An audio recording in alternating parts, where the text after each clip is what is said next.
Morning class 6 हमने chapter शुरू कर चुके हैं लैटिट्यूड्स और लॉन्गिट्यूड्स ज्योग्राफी में।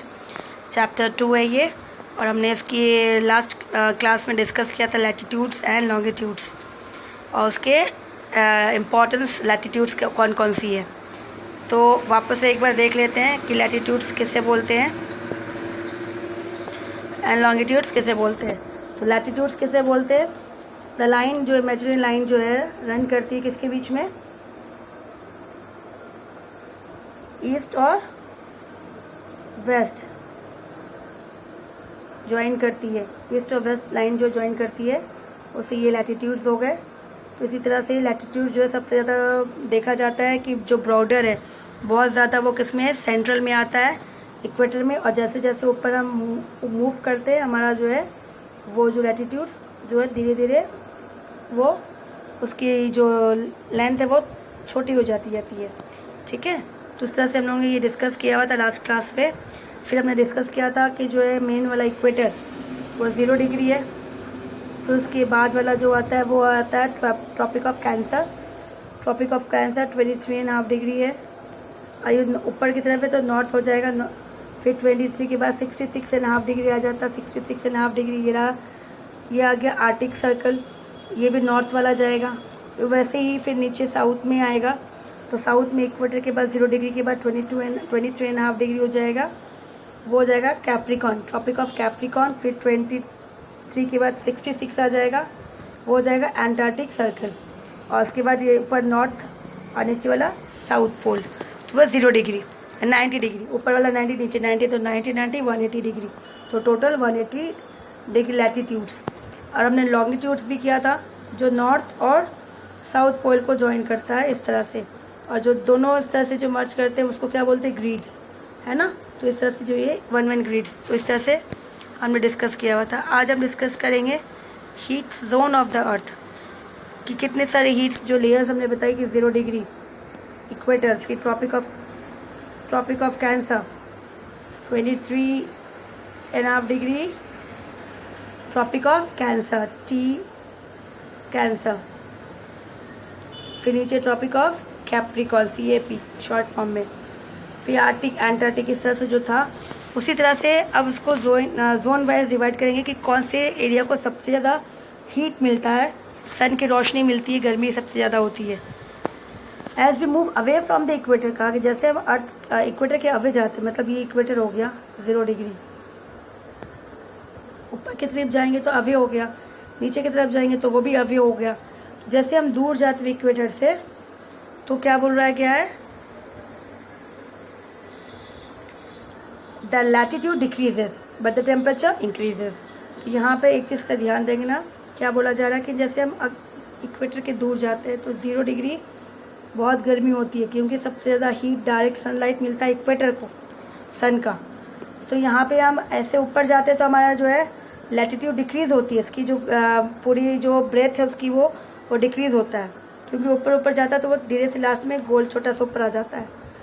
तो जैसे जैसे हम अवे फ्रॉम इक्वेटर आगे बढ़ते हैं तो हमारा डिक्रीज होता है लैटिट्यूड्स। बट यहाँ पे क्या बोला जा रहा है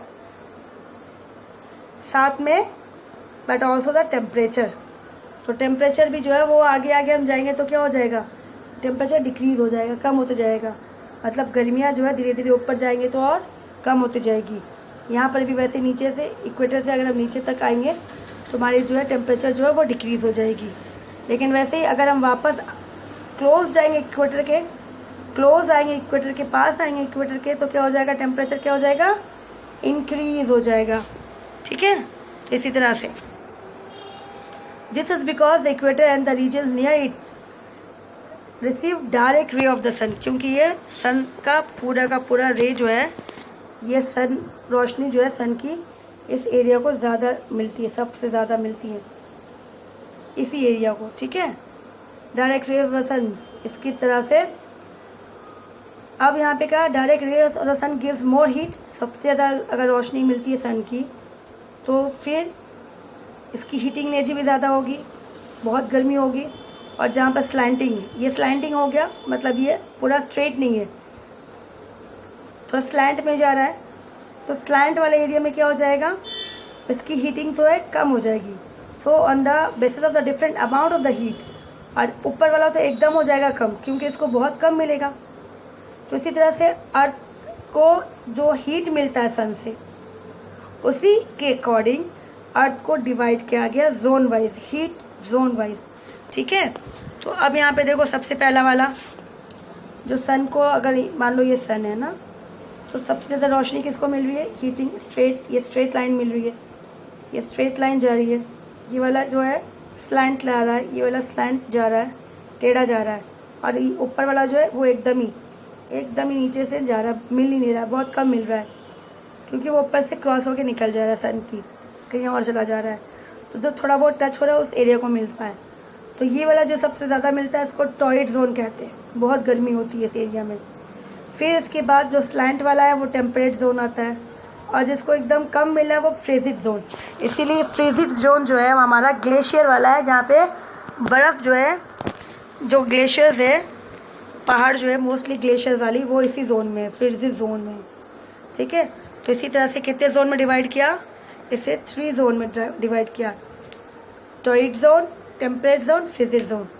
तो टॉरिड जोन जो है कौन से इक्वेटर? ट्रॉपिक ऑफ कैंसर से और ट्रॉपिक ऑफ कैप्रिकॉर्न में अंत होता है, ये वाला ब्लॉक।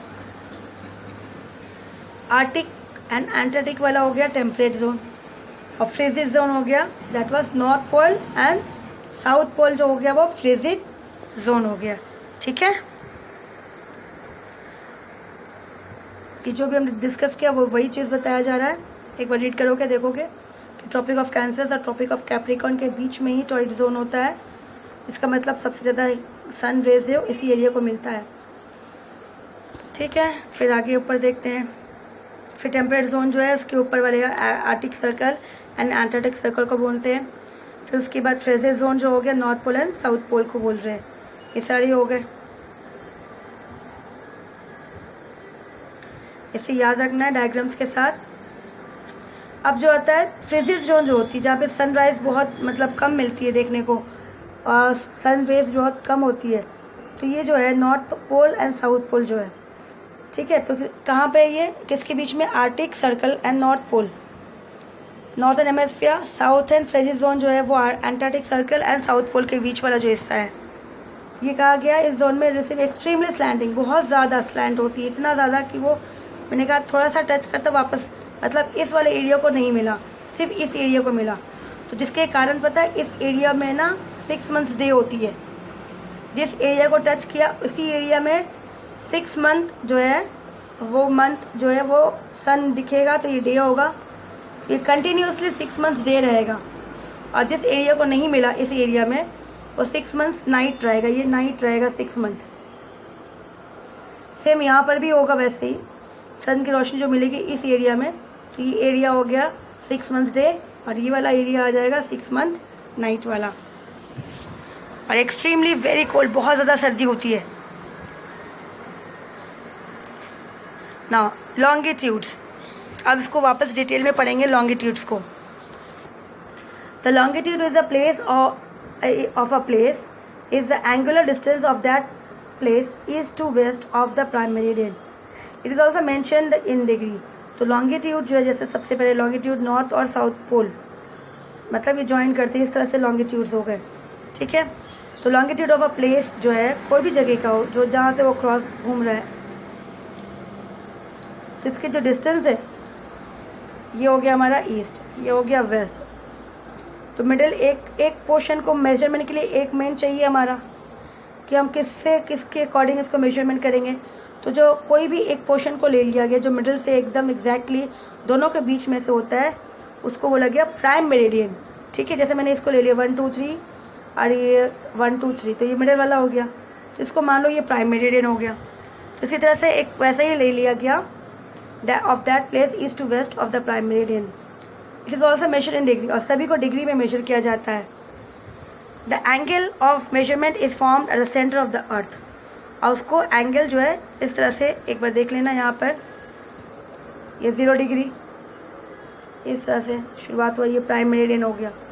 तो इसी तरह से ये वाला जो दिख रहा है आपको,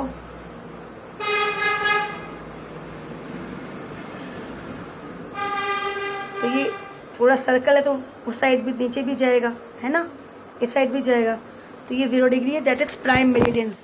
ऑफ लॉन्गिट्यूड्स। तो ये हो गया।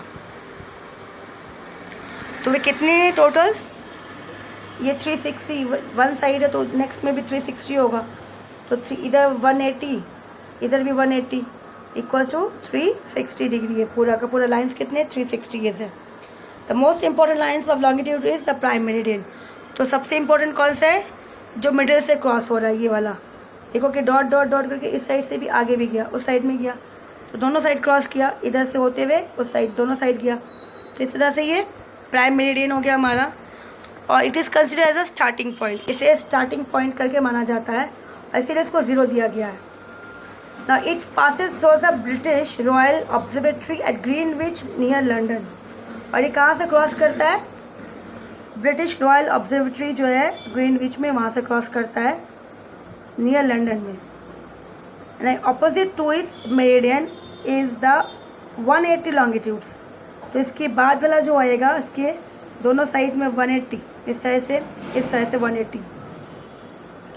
तो together these lines divide the earth into 2 equal halves. देखा जाए तो इसने डिवाइड किया अर्थ को 0 डिग्री ने, इस तरह से अर्थ को डिवाइड किया, एक पोर्शन हो गया, दूसरा पोर्शन हो गया, 2 पोर्शन में डिवाइड कर दिया गया 2 इक्वल हाफ में। The eastern hemisphere and the western. तो ये वाला हो गया हमारा, ये वाला हो गया ईस्टर्न हेमिस्फीयर और ये वाला हो गया हमारा वेस्टर्न हेमिस्फीयर। तो इस तरह से 2 हेमिस्फीयर में डिवाइड किया।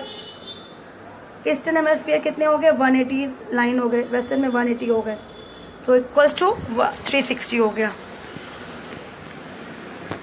दे are 180 longitudes to the east of the prime meridian and are denoted by the letter E। तो इसमें E लिखा जाता है ईस्ट वाले में। सिमिलरली वैसे ही वेस्ट में रहेगा 180, तो वो वेस्ट होगा, तो उसको वेस्ट बताया जाएगा। Therefore we do not write E और W with this longitudes। लेकिन लॉन्गिट्यूड्स में जो है मेनली E और W नहीं लिखा जाता है। The line of longitude form semi circle, क्योंकि मेनली अगर देखा जाए तो सेमी सर्कल अर्थ को इस तरह से, अगर क्योंकि पूरा देखोगे तो ये पूरा देखने में तो सेमी सर्कल दिखता है, इस साइड से घुमाएंगे सेमी सर्कल। तो इस तरह से कहा जा रहा है सेमी सर्कल जो इंडिकेट करता है with coverage of to the at the poles. Poles तक अगर हम जाते हैं तो इस तरह से पोल्स तक जाते हैं तो सेमी सर्कल, क्योंकि वापस उधर से अब वापस सर्कल करेंगे तो वो सर्कल पूरा हो जाएगा। तो ये साउथ पोल से नॉर्थ पोल में एक सेमी सर्कल बन जाता है, हाफ सर्कल बन जाता है। फिर लोकेटिंग अ प्लेस, तो ये थोड़ा सा अभी यहाँ इतना करेंगे क्योंकि ये बेटा फिर प्रॉब्लम हो जाएगा। एक्चुअली क्लास 6 में फिर ये ज़्यादा हार्ड हो जाएगा। तो पहले अपना इतना कर ले, इसको समझ ले, डायग्राम्स को देख लें और वीडियो को 2-3 बार देखो आराम से, तब जाके समझ में अच्छे से आ जाएगा। इसीलिए मैं वीडियो को बड़ा नहीं कर रही हूँ,